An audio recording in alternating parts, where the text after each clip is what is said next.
بسم اللہ الرحمن الرحیم. الف لام میم. حروف تہجی عربک الفابیٹس کے لیٹرز ہیں.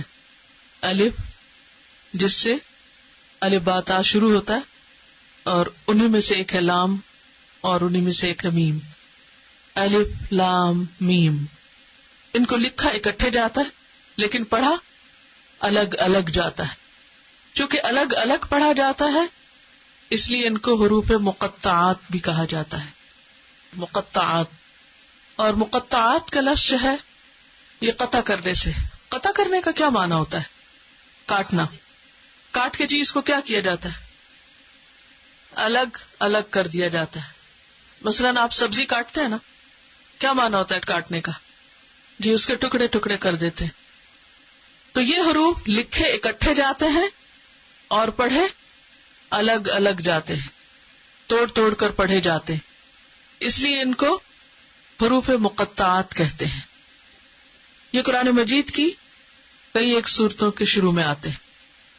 کہا جاتا ہے کہ الف لام میم سے مراد ایک اس کا معنی بیان کیا گیا کہ یہ کسی چیز کا نام ہے, یا تو اللہ کا نام ہے, یہ کسی سورت کا نام ہے, یہ کسی اور چیز کا نام ہے. یعنی الف لام میم کیا ہے؟ یہ ایک رائے ہے, ایک اوپینین. کیا کہ یہ کسی چیز کا نام ہے.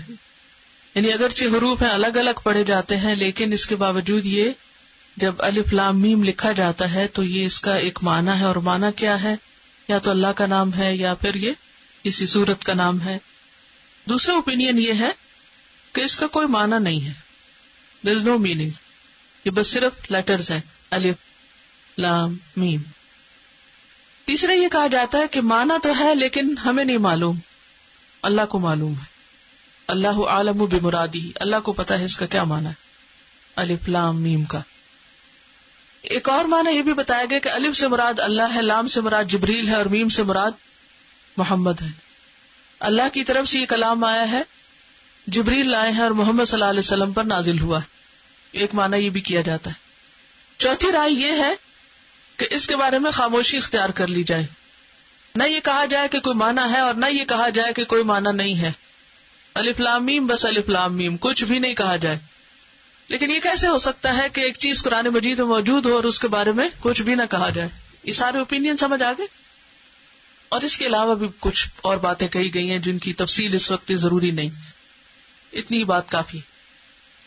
لیکن جو سب سے راجح کا مطلب ہوتا ہے سب سے زیادہ جس کو ہم پریفر کر سکتے ہیں, وہ رائے امام ابن تیمیہ تا یا میم یا ہا تئی می یا کی رائے ہے. اور وہ رائے یہ ہے کہ ان حروف کو صورتوں سے پہلے لانے کا مطلب یہ ہے کہ عربوں کو اس کلام سے عاجز کیا جائے, حیران کیا جائے کہ دیکھو کہ وہ قرآن جو حروف سے مل کر بنا ہے تم اس کے مقابلے میں کچھ بھی نہیں لا سکے. تو یہ اشارہ ہے قرآن کے معجزہ ہونے پر. الف لام میم حروف ہیں اور قرآن مجید انہی حروف پر مشتمل ہے. قرآن مجید ایسا کلام ہے کہ جس کے مقابل کوئی انسان کلام لا ہی نہیں سکا. اور یہ چیلنج اس وقت کیا گیا تھا فَلْيَأْتُوا بِحَدِيثٍ مِثْلِهِ إِن كَانُوا صَادِقِينَ, یعنی چاہیے کہ کوئی بات اس جیسی لا کے تو دکھائے اگر وہ سچے ہیں کہ یہ کسی انسان کا لکھا ہوا ہے. تو بنیادی طور پر ان حروف کے شروع میں لانے کی حکمت یہ ہے کہ جو سننے والا ہے اس کی توجہ سننے کی طرف مبذول کرائی جائے. جیسے الف لام میم, تو جب اصل کلام سے پہلے یہ حروف آتے ہیں تو جو سننے والا ہے وہ الرٹ ہو جاتا ہے. یعنی سامع کو الرٹ کرنے کے لیے یہ حروف آئے ہیں. اور یہ قرآن حروف کا مجموعہ ہے, حروف پر مشتمل ہے. ان حروف سے مل کر الفاظ بنے ہیں اور الفاظ پھر آیات, اور آیات سے مل کر پورا قرآن مجید. لیکن اس جیسا کلام کوئی اور لا نہیں سکا. تو یہ حروف قرآن مجید کے معجزہ ہونے کی دلیل ہے. قرآن مجید کلام ہے، حروف کا مجموعہ ہے. الف لام میم جیسے اور بہت سے حروف ہیں اس میں. تم بھی ان حروف کو جوڑ کے کچھ بنا کے لاؤ، تم اس جیسا کچھ نہیں لا سکے.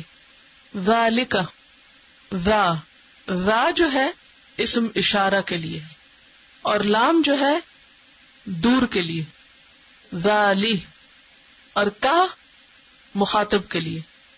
ذالکا کا لفظی معنی ہوتا ہے وہ.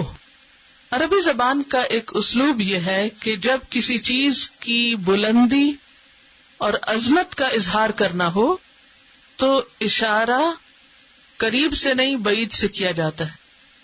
جب کسی چیز کی بلندی کی طرف اشارہ کرنا ہو تو یہ نہیں کہتے، وہ کہتے ہیں. یہ اسی طرح جیسے ہم اردو میں تم کی جگہ آپ کہتے ہیں. کیوں کہتے ہیں؟ آپ کیوں کہتے ہیں؟ ادب کے لیے، احترام کے لیے. انگریزی میں کوئی ایسی چیز نہیں ہے. بعید کا لفظ ہے جس کا معنی ہے دور کی چیز، اور قریب جو ہے قریب کی چیز. تو اسم اشارہ بعید. ذالکا کا جو ٹیکنیکل لفظ ہے ذالکا کو کہنے کے لیے وہ کیا ہے؟ اسم اشارہ بعید. تو عربوں کے ہاں جب کسی چیز کی اہمیت جتانا مقصود ہوتا تو وہ سامنے رکھی ہوئی چیز کو یہ نہیں کہتے تھے. کیا کہتے تھے؟ وہ. کیوں؟ اہمیت دینے، رسپیکٹ، بلندی، بلند مقام دینے کے لیے. تو ذالک الکتاب، یہ کتاب جو آپ کے سامنے ہے اس وقت، یہ وہ کتاب ہے لا ریب فیہ جس میں کوئی شک نہیں. یہ تو ہے ایک بات. دوسری بات یہ ہے کہ یہ کتاب جو اس وقت ہمارے سامنے ہے اس کی اصل لوح محفوظ میں ہے. اصل کہاں ہے؟ لوح محفوظ میں. لوح محفوظ کہاں ہے؟ دنیا میں کہیں رکھی ہوئی ہے؟ نہیں، بلند مقام پر ہے. تو اس میں یہ کتاب ہے. بل ہوا قرآن مجید فی لوح محفوظ. یہ قرآن مجید کہاں محفوظ ہے؟ لوح محفوظ میں. یہ سورۃ البروج کی آیت ہے 21 اور 22. اسی طرح یہ قرآن مجید فرشتوں کے پاس بھی ہے. اوریجنل کاپی کہاں ہے؟ لوح محفوظ میں. سیکنڈ کاپی کہاں ہے؟ فرشتوں کے پاس. اور اس کے بارے میں بھی سورۃ عبسہ میں آتا ہے فی صحف مکرمۃ مرفوعۃ مطہرۃ بأیدی سفرۃ کرام بررہ. بأیدی ہاتھوں میں ہے، سفرہ کاتبوں کے، لکھنے والوں کے. کون ہے؟ کرامن معزز، بررہ بہت نیک. نیک معزز فرشتوں کے ہاتھوں میں ہے یہ صحیفے یعنی قرآن مجید. یہ سورۃ عبسہ کی آیت ہے 13 سے 16 تک. ٹھیک ہے. اور اس کی تیسری کاپی کہاں ہے؟ ہمارے سامنے. ٹھیک ہے. تو ذالک الکتاب، الکتاب یہ وہ کتاب ہے. کتاب عربی میں کہتے ہیں لکھی ہوئی چیز کو، لکھی ہوئی چیز کتاب. کتاب کے لیے لفظ صحیفہ بھی استعمال ہوتا ہے، لیکن صحیفہ جو اسکرول کے لیے ہوتا ہے، پھیلی ہوئی چیز کے لیے آتا ہے، اور پھر اس کو دوسری طرح سے لپیٹ لیتے ہیں. عموماً اسکرولز کو کس طرح محفوظ کرتے ہیں؟ جلد نہیں بناتے، رول کر لیتے ہیں. تو یہ الکتاب، اور ال کس کے لیے آتا ہے؟ خاص کے لیے. یہ کتاب وہ ہے، وہ خاص کتاب ہے، یعنی قرآن مجید. لا نہیں، ریبہ کوئی شک، اس میں کوئی شک نہیں. شک عربی زبان کا لفظ ہے، لیکن یہاں شک کی بجائے ریب کا لفظ استعمال ہوا ہے. شک کی بجائے کیا آیا ہے؟ ریب. دونوں میں فرق ہے، ریب اور شک میں فرق ہے. ریب کہتے ہیں ایسا شک جو انسان کو بے چین کر دے، وہ شک جو سکون چھین لے. تو لا ریب فیہ کا کیا مطلب ہے؟ اس میں کوئی شک نہیں، یعنی تم اس پر پورا اعتماد کر سکتے ہو. اس کو پڑھتے جاؤ گے، دل میں اترتا جائے گا، ہڈن سوالوں کے جواب ملیں گے، اور ایسی چیزوں کو مطمئن کرے گا کہ جن کے بارے میں کوئی انسان مطمئن نہیں کر سکتا. تو لا ریب فیہ، اس میں، کس میں؟ قرآن مجید میں کوئی شک نہیں کہ یہ اللہ کی طرف سے ہے اور بالکل سچی کتاب ہے. اس لیے آئی ہے یہ کتاب ہدن، رہنمائی کے لیے، گائیڈ کرنے کے لیے، راہ دکھانے کے لیے. کس کو؟ للمتقین، متقین کو. متقین کون ہے؟ تقوی والے. متقی کی جمع تقوی کیا ہوتا ہے؟ پرہیزگاری. وہ کیا ہوتا ہے؟ پرہیزگاری، پرہیز کرنا. پرہیز کس کو کہتے ہیں؟ بچنا، کسی چیز سے بچنا. تو تقوی کا معنی بچنا بھی ہوتا ہے، مگر کس چیز سے بچنا؟ گناہوں سے بچنا. تقوی کا معنی ڈرنا بھی ہوتا ہے. کس سے ڈرنا؟ اللہ سے ڈرنا. تو ہر اس چیز سے بچنا جو گناہ کی طرف لے جائے، اللہ کے عذاب سے ڈرتے ہوئے، یعنی اللہ کے عذاب سے ڈرتے ہوئے گناہوں سے بچنا، یہ تقوی ہوتا ہے. اب یہاں یہ کہا جا رہا ہے کہ ہدایت ان کو ملے گی جن کے اندر تقوی ہوگا. اور ایک اور جگہ پر آتا ہے ہدی للناس، یہ کتاب ہدایت ہے سارے انسانوں کے لیے. تو دونوں میں کنٹرڈکشن نہیں. کبھی کہا گیا کہ ہدایت ہے انسانوں کے لیے اور کبھی کہا گیا ہدایت ہے متقین کے لیے. وائی؟ کیوں نہیں کنٹرڈکشن؟ اگر سب انسانوں کے لیے تو متقی کیوں حاصل کرتے ہیں؟ سب کیوں نہیں حاصل کرتے؟ ہاں سوچئے. یہ صرف سوچنے کے لیے آپ کو سوال کر رہی تاکہ آپ خود غور و فکر کریں. اب آپ کو ہدایت کا معنی دہرانا ہوگا. اپنے نوٹس چیک کیجئے کیا معنی پڑا تھا ہدایت کا. رہنمائی کرنا، شفقت اور محبت کے ساتھ راہ دکھانا. کتنی قسم کی ہوتی ہے ہدایت؟ علمی اور عملی. ہدی للناس، علمی رہنمائی تو سب کے لیے ہے، علم تو سب کو دے گی، جو بھی اٹھائے گا پڑھے گا اسے نالج مل جائے گا. لیکن ہدایت کی جو دوسری قسم ہے، ہدایت عملی، وہ کس کے لیے ہے؟ متقین کے لیے. تقوی کے بھی درجے ہوتے ہیں، تقوی کے بھی لیولز ہیں. کچھ لوگوں کے اندر تقوی تھوڑا ہوتا ہے اور کچھ کے اندر بہت تقوی ہوتا ہے. کچھ کے اندر عمر جیسا تقوی ہوتا ہے اور کچھ کے اندر کم درجے کا تقوی ہوتا ہے. تو ہدایت کس درجے کی کس کو ملتی ہے؟ جس کے اندر جس درجے کا تقوی ہوتا ہے. عام طور پر لوگ کہتے ہیں نا، اتنا قرآن پڑھتے ہیں لوگ لیکن ان کا عمل نہیں بدلتا. دیکھے ہیں ہم نے قرآن پڑھنے والے، دیکھے ہم نے حافظ، دیکھے ہیں ایسے اور ویسے. بولتے رہتے ہیں، یعنی کبھی نہیں سنا یہ لفظ. مجھے تو بہت سننے کو ملتا ہے. ایسا کیوں ہوتا ہے؟ تقوی نہیں ہوتا. ان کے پاس ہدایت علمی تو ہوتی ہے، ہدایت عملی نہیں ہوتی. اس کے لیے میں نے 2 اور ٹرمز بھی یوز کی تھی، اگر آپ ان کو دہرا لیں تو آپ کو فائدہ ہوگا. ارشاد اور توفیق. ارشاد کیا ہے؟ نالج، رشد، رہنمائی. اور توفیق کیا ہے؟ کسی چیز کو کر لینے کی صلاحیت. تو ہدی للمتقین، ہدایت ہے متقین کے لیے. جتنا تقوی اتنی ہدایت. یہ 2 لفظ لکھ لیجئے تو آپ کو فائدہ دے گا. کیا؟ جتنا تقوی اتنی ہدایت، جتنا اللہ کا ڈر اتنی ہی رہنمائی. تو ہم پھر اللہ کو بلیم نہیں کر سکتے، قرآن کو بلیم نہیں کر سکتے. کس کو کرنا چاہیے؟ خود اپنے آپ کو. اکثر جب لوگ کہتے ہیں نا قرآن پڑھ کے بھی ویسے ہی ہو، تو یوں لگتا نا جیسے کوئی قرآن کو بلیم کر رہا ہو کہ قرآن پڑھنے کا کوئی فائدہ نہیں. اکثر لوگ یہ کرتے ہیں، قرآن پڑھنے کا کوئی فائدہ نہیں. کیوں؟ عمل ہی نہیں بدلتا. تو کیا اس میں قرآن کا کوئی قصور ہے؟ نہیں، لوگوں کا. اس کی مثال ایسے ہی ہے کہ جیسے مختلف طرح کی زمین ہوتی ہے نا، تو اگر اچھی زمین ہوگی تو معمولی قسم کے بیج سے بھی کیا نکلے گا؟ بہت اچھا پھل. اور اگر زمین خراب ہوگی تو کیا نتیجہ نکلے گا؟ بہترین پانی، بہترین بیج کوئی فائدہ نہیں دے گا. پانی کا قصور ہے، بیج کا قصور ہے؟ کسی کا نہیں. کس کا ہے؟ زمین کا. اس لیے کبھی بھی یہ نہیں سوچنا چاہیے کہ قرآن پڑھنے کا کوئی فائدہ نہیں. قرآن پڑھنے کا فائدہ ضرور ہے. یہ الگ بات ہے کہ پڑھنے والا خود کیسا ہے. اب اگر آپ اپنے بارے میں سمجھتے ہیں کہ مجھے کوئی زیادہ فائدہ نہیں ہوتا, تو پھر ہمیں یا تو یہ کرنا ہوگا کہ قرآن چھوڑ دینا ہوگا, یا یہ کہ اللہ سے تقویٰ مانگنا ہوگا. تو کیا کرنا چاہیے؟ کوئی دلیل؟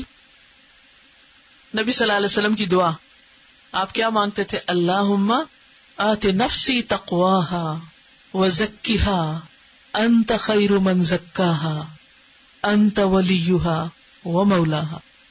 اللہ میرے نفس کو تقویٰ دے دے اس کا, اور تو بہترین ہے جو اس کو تقویٰ دے سکتا ہے, اور تو ہی اس کو پاک کر سکتا ہے.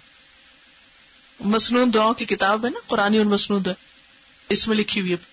تو ذالک الکتاب, یہ کتاب یعنی قرآن مجید جو جبریل کے ذریعے لوح محفوظ سے آپ کے قلب مبارک پہ اتری, معزز کتاب, تعظیم والی کتاب, قرآن مجید, قرآن کریم, کتاب مبارک. کیا کیا نام تھے اس کے؟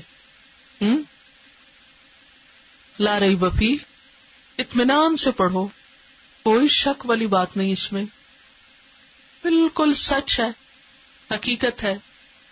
تمہارے نفس کی حقیقتیں کھولے گی, کائنات کی حقیقتیں کھولے گی, ہر چیز روشن ہوگی, ہدایت ملے گی, راہ ملے گا, راستہ ملے گا. لیکن اس کو پانے کے لیے متقین ہونا ضروری ہے, اور متقی بننے کے لیے اللہ سے مانگنا ضروری ہے. ایک اور چیز جو یہاں یاد رکھیے وہ ہے الکتاب. ساری کی ساری کتاب ایسی ہے جس میں کوئی شک نہیں. اگر آپ قرآن کے کسی حصے پر شک کریں گے تو کیا ہے؟ یہ کفر ہے. قرآن پورے کا پورا سچائی پر مبنی ہے, اللہ کی طرف سے, اس میں کوئی کسی قسم کی چینجز نہیں ہوئی. یہ ایمان لانا بھی ضروری ہے. الکتاب, کتاب اور الکتاب میں فرق ہے نا کہ نہیں؟ کتاب تو کوئی بھی کتاب ہو سکتی ہے, اور الکتاب خاص کتاب, اور ساری کی ساری کتاب. جیسے الحمد کا کیا معنی کیا تھا؟ ساری تعریف. تو الکتاب یعنی یہ ساری لام جو ہے نا استغراق کے لیے, ہر چیز اس میں آ جاتی ہے جو بھی اس میں ہے. اب متقین کی کچھ صفات بتا دی گئی ہیں کہ متقین کون ہیں. الذین, وہ لوگ, یؤمنون, جو ایمان لاتے ہیں, جو ایمان رکھتے ہیں. ایمان کیا ہوتا ہے؟ مان لینا, دل سے, زبان سے اور عمل سے. کسی چیز کو ماننا دل سے, زبان سے اور عمل سے. یؤمنون بالغیب, غیب پر. غیب کا لفظ ہے ان چیزوں کے لیے آتا ہے جو نگاہوں سے اوجھل ہوں, جو نظر نہ آئے. غیب کیا ہے؟ جو نظر نہ آئے. تو ہمیں بہت سی چیزیں نظر نہیں آتی. مثلا اس دیوار کے پار کیا ہے, آپ کو تو کچھ نظر نہیں آ رہا, تو پھر تقویٰ کے لیے ضروری ہے کہ ایمان لایا جائے کہ اس دیوار کے پار جو کچھ ہے وہ سب مانتی ہوں میں. کیا مطلب ہے پھر؟ جن چیزوں کو ماننے کے لیے کہا گیا ہے, یعنی الغیب ہے, غیب نہیں ہے. کیا ہے؟ الغیب. تو ال کا کوئی مطلب ہے نا پھر, خاص غیب کی چیزیں جن پر ایمان لانے کا حکم ہے. اور کون کون سی چیزیں ہمیں نظر نہیں آتی؟ نمبر 1 اللہ سبحانہ وتعالی, نمبر 2 فرشتے, نمبر 3 آخرت, جنت, جہنم ہم نے نہیں دیکھی لیکن ہم مانتے ہیں, اور انبیاء ہم نے نہیں دیکھے. ٹھیک ہے. تو یؤمنون بالغیب, جو ایمان لاتے ہیں غیب پر, وہ متقی ہوتے. اچھا, غیب کا اپوزٹ کیا ہوتا ہے؟ حاضر. اگر یہ کہا جائے وہ حاضر پر ایمان لاتے ہیں تو اس میں کوئی کمال کی بات ہے؟ مثلا آپ یہ قلم دیکھ رہے ہیں, اگر کوئی کہے میں اس قلم پر ایمان لاتی ہوں, اس میں کیا کمال ہے؟ سب کو نظر آ رہا ہے, سب دیکھ رہے ہیں. کمال کس میں ہے کہ جو نظر نہیں آ رہا اور ہمارے خالق نے کہا اس پر ایمان لاؤ, اور ہم کہیں ہم مانتے ہیں. آپ نے کہہ دیا, ہم نے مان لیا, سمعنا و اطعنا. ورنہ دیکھ کے ماننا تو ماننا نہیں. دیکھ کے کون مانا تھا؟ فرعون مانا تھا دیکھ کے. اس نے جب دیکھا کہ موت کے وقت وہ فرشتے نظر آئے ہوں گے, اس وقت کہا جب ڈوبنے لگا کہ میں رب موسیٰ پہ ایمان لاتا ہوں, تو اس وقت کیا کہا گیا؟ اب اب ایمان لائے، اب تو ایمان لانے کا فائدہ ہی کچھ نہیں، اب تو ایمان لانے کا وقت نہیں، وہ تو ہو گیا، گزر گیا. تو تقویٰ کی پہلی علامت کیا ہے؟ اللہ سے ڈرنے کی پہلی علامت کیا ہے؟ غیب پر ایمان. اور غیب کیا ہے؟ الغیب، جس پر اللہ نے ایمان لانے کو کہا، اور جس پر اس نے ایمان لانے کو نہیں کہا اس کو مانے یا نہ مانے کوئی بات نہیں. مثلا اگر آپ نے کوئی چیز اپنی آنکھوں سے نہیں دیکھی اور کوئی آپ کو بتاتا ہے، مثلا کوئی آپ کو بتاتا ہے کہ جناب سمندر کی تہہ میں فلاں اور فلاں جانور پایا جاتا ہے، آپ کہ میں نہیں مانتا، تو آپ کے کوئی ایمان میں خلل ہو جائے گا. کیوں خلل نہیں ہو؟ کیونکہ اللہ نے آپ کو نہیں کہا کہ آپ ضرور مانے کہ سمندر کی تہہ میں کوئی جانور ہیں یا نہیں. آپ نے پڑھا ہوگا کہ آگ کے اندر بھی لائف ہے. اب آپ کہ میں نہیں مانتی تو بے شک نہ مانے، کوئی فرق نہیں پڑتا، ایمان میں کوئی خلل نہیں آتا. تو ایمان بالغیب کا مطلب کیا ہے؟ ان حقیقتوں کو ماننا جن کو ماننے کے لیے کہا گیا ہے. دل سے بھی یقین، زبان سے اقرار. کیا کہنا چاہیے؟ آمنت باللہ، کہ میں اللہ پر ایمان لائے، وملائکتی، اور اس کے فرشتوں پر، وکتبی، اور اس کی کتابوں پر، ورسلی، اور اس کے رسولوں پر، والیوم الآخر، اور آخرت کے دن پر، والقدر خیرہ وشرہ، اچھی بری تقدیر پر، من اللہ تعالی، کہ وہ اللہ کی طرف سے ہے، والبعث بعد الموت، اور موت کے بعد دوبارہ جی اٹھنے پر، اور عمل سے اس کی تصدیق. متقین کی دوسری صفت وَيُقِيمُونَ الصَّلَاةَ، اور وہ نماز قائم کرتے ہیں. یقیمون، اقام یقیم، اقامت. اقامت کا مطلب ہوتا ہے سیدھا کرنا. عربی زبان میں جب لکڑی کو بالکل اسٹریٹ کر دیا جاتا ہے، کاٹ کے چھیل کے اس کو اسموتھ کر دیا جاتا ہے، تو اس کے لیے لفظ ہوتا ہے اقام العود کہتے ہیں، یعنی کہ لکڑی کو سیدھا کر دیا. تو کسی بھی چیز کو جب سیدھا کر دیا جائے، ٹھیک ٹھاک کر دیا جائے، تو اسے کہتے ہیں اقامت. بازار میں جب خوب رونق ہو جاتی ہے تو عربی میں کہتے ہیں اقام السوق، کہ بازار سیدھا ہو گیا، یعنی کام چل پڑا، شروع ہو گیا، بازار گرم ہو گیا. تو یقیمون کا مطلب ہے وہ قائم کرتے ہیں. قائم کرنے کا مطلب یہ نہیں کہ کوئی نماز لیٹی ہوئی تھی تو اس کو اٹھا کے سیدھا کھڑا کر دیا ہے. اس کا مطلب یہ ہے کہ نماز کے لیے جو شرائط ہیں، ارکان ہیں، ان کو پورا کرتے ہیں. نماز قائم کرنے کا مطلب کیا ہے؟ نماز کو ان کی شرائط اور ارکان کے ساتھ ادا کرتے ہیں. وہ کیا ہے؟ نماز کی شرائط کیا ہے؟ ارکان کیا ہے؟ سب سے پہلے تو وقت کی پابندی، اور قبلہ کی طرف رخ کرنا، اور طہارت، نیت. اگر نیت کے بغیر آپ سب کر رہے ہیں تو اس کا فائدہ نہیں. اور طریقہ درست ہونا، جس طریقے سے آپ صلی اللہ علیہ وسلم نے اس کو پڑھا ہے اسی طرح پڑھنا. ایک مرتبہ نبی صلی اللہ علیہ وسلم مسجد میں تھے تو ایک شخص نماز پڑھ کے جلدی سے تو آپ کے پاس آیا اور اس نے آ کے آپ کو سلام کیا. آپ نے فرمایا ارجع فصلی فإنک لم تصلی، جاؤ نماز پڑھو، اس لیے کہ تم نے نماز پڑھی نہیں. وہ دوبارہ گیا اور اسی طرح جلدی جلدی کر کے واپس آ گیا، آ کے سلام کیا. آپ نے فرمایا ارجع فصلی فإنک لم تصلی، جاؤ نماز پڑھو، تم نے نماز نہیں پڑھی. پھر وہ پڑھا کے آ گیا. آپ نے پھر فرمایا ارجع فإنک لم تصلی، تم نے نماز نہیں پڑھی. اس نے پھر کہا کہ آپ مجھے بتا دیجیے کہ کیسے پڑھنی.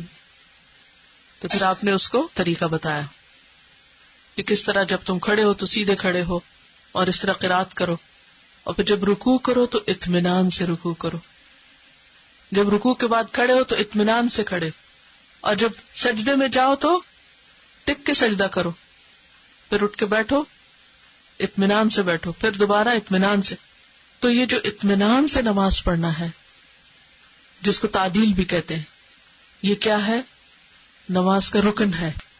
اس شخص نے قیام بھی کیا تھا، رکوع بھی کیا تھا، سجدہ بھی کیا تھا، وہ سب کچھ پڑھا تھا جو پڑھنا چاہیے تھا، لیکن اس کے باوجود کیا کہا گیا؟ تم نے پڑھا ہی کچھ نہیں، تمہاری نماز نہیں ہوئی. ہم میں سے بہت سے لوگ نماز پڑھتے ہیں لیکن کیسے پڑھتے ہیں؟ رکوع میں جاتے ہی ابھی ٹکتے نہیں تو کھڑے بھی ہو جاتے ہیں، اور ابھی کھڑے ہوتے نہیں کہ آدھے سے ہی نیچے چلے جاتے ہیں، اور ابھی سر لگتا ہی ہے کہ اٹھ کے بھی بیٹھ جاتے ہیں، اور ابھی بیٹھتے ہی ہیں کہ پھر ہلتے ہوئے واپس پلٹ جاتے ہیں. یہ چیز نماز کے ادب کے خلاف ہے. ہم سب کو یقیمون الصلاۃ میں اگر ایک بات یاد رہ جائے، اور وہ کیا ہے؟ اطمئنان، سکون سے نماز پڑھنا. ایک کتاب ہے نماز نبوی، کیسٹس بھی اس کی موجود ہیں. اگر آپ یقیمون الصلاۃ کے اوپر عمل کرنا چاہیں تو وہ بہت فائدہ مند کتاب ہے آپ کے لیے. وَيُقِيمُونَ الصَّلَاةَ، اور وہ نماز قائم کرتے. صلاۃ کا لفظی معنی ہوتا ہے دعا، اور اس میں الصلاۃ میں فرض اور نفل سب آتا ہے. یہ صلاۃ کا مطلب دعا ہوتا ہے، الصلاۃ کا مطلب دعا نہیں ہے. الصلاۃ کا مطلب خاص طریقے پر ادا کی ہوئی صلاۃ. کیونکہ بعض لوگوں نے اس کا معنی کیا لیا، جی صلاۃ کا مطلب ہے دعا کرنا، بیٹھے بیٹھے جہاں دل چاہے دعا کر لو، بس ہو گئی نماز. یہ نہیں ہے مراد الصلاۃ سے. الصلاۃ سے کیا مراد ہے؟ خاص طریقے پر اللہ کی عبادت کرنا، جو نبی صلی اللہ علیہ وسلم نے ہمیں کر کے بتائی. وَيُقِيمُونَ الصَّلَاةَ، جو اللہ سے ڈرتے ہیں ان کے عمل میں کیا ہوتا ہے؟ وہ نماز کی پابندی کرتے ہیں، وہ صحیح طریقے سے پڑھتے ہیں، خشوع خضوع سے پڑھتے ہیں. وَمِمَّا رَزَقْنَاهُمْ يُنْفِقُونَ، وَمِمَّا، اور اس میں سے جو رَزَقْنَاهُمْ، رزق دیا ہم نے ان کو. رزق ہر نفع مند چیز کو کہتے ہیں. رزق کیا ہے؟ ہر فائدہ مند چیز. جو فائدہ مند چیزیں ہم نے ان کو دی ہیں وہ کیا کرتے ہیں؟ ينفقون، صرف خود نہیں اپنے اوپر خرچ کرتے بلکہ اسے آگے بھی دیتے ہیں، اسے رکھ نہیں لیتے، خرچ کرتے.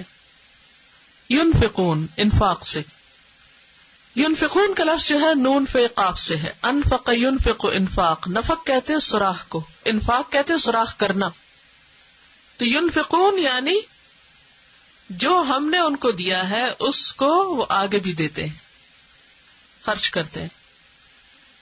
اور خرچ کرنے میں مال بھی ہے اور دیگر چیزیں بھی.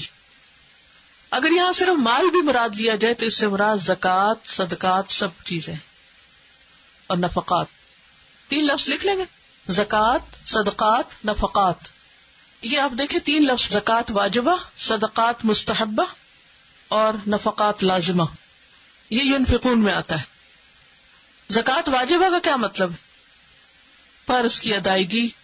اگر کسی کے پاس 1 سال تک اتنا مال ہو جس پہ زکوٰۃ آتی ہو تو وہ 2.5% کے اعتبار سے اس کو سال کے آخر میں اپنے مال میں سے لازمی نکالے گا. دیٹ از زکوٰۃ. اور صدقات مستحبہ کا کیا مطلب ہے؟ اپنے پسند، شوق، خوشی سے فی سبیل اللہ جب جتنا چاہے دے. اور نفقات لازمہ کیا ہے؟ کہ جہاں اللہ نے خرچ کرنا لازم کر دیا وہاں خرچ کرے. جیسے بیوی بچوں کا نان نفقہ لازم ہے، یہ بھی دین کا حصہ ہے تو اس کو بھی خرچ کرتے ہیں. ٹھیک ہے. زکوٰۃ واجبہ، صدقات مستحبہ یعنی اپنی محبت سے، پسند سے، اور نفقات لازمہ، لازمی خرچ کرنا جہاں ضروری ہے. وہ زکوٰۃ نہیں، وہ صدقہ نہیں، وہ کیا ہے؟ ذمہ ہے آپ کے، آپ کو یو ہیو ٹو ڈو. لیکن یاد رکھیے کہ انفاق کی شرائط ہیں. نمبر 1 اسراف نہ ہو. اسراف کیا ہے؟ ضرورت سے زائد نہ ہو خرچ کرنا. نمبر 2 بخل نہ ہو. بخل کیا ہے؟ جہاں کرنا چاہیے وہاں نہ کرنا. اور نمبر 3 اقتصاد ہو، کہ جو جتنا کرنا چاہیے وہ انسان کرے. نہ اسراف نہ بخل بلکہ کیا؟ اقتصاد. اقتصاد، اعتدال کے ساتھ خرچ کرنا. حدیث میں آتا ہے ما نقصت صدقۃ من مال، صدقہ کرنے سے مال کم نہیں ہوتا. جتنا خرچ کرتے جاؤ گے اللہ تعالیٰ اور ڈالتا جائے گا اور دے گا. تو متقی انسان کون ہوتا ہے؟ جو ایمان رکھتا ہے، جو نماز ادا کرتا ہے، جو مال خرچ کرتا ہے. اور رزق میں چونکہ ہر فائدہ مند چیز ہے تو اس میں علم بھی پھر آ جاتا ہے، اور باقی چیزیں بھی، جو بھی انسان کے پاس وقت ہے، کوئی آپ کے پاس ٹیلنٹ ہے، کوئی اللہ نے آپ کو خاص قسم کا کوئی صلاحیت دی ہے، تو ان سب سے وہ بہترین کام لیتا ہے. ایسا شخص قرآن سے حقیقی معنوں میں رہنمائی پاتا ہے، کیونکہ اس کو پھر ضرورت محسوس ہوتی ہے کہ قرآن مجھے کیا بتاتا ہے، کیونکہ اللہ کے علاوہ کوئی نہیں جو اپنی مخلوق کو سمجھے اور اس کی صحیح طور پر رہنمائی کر سکے.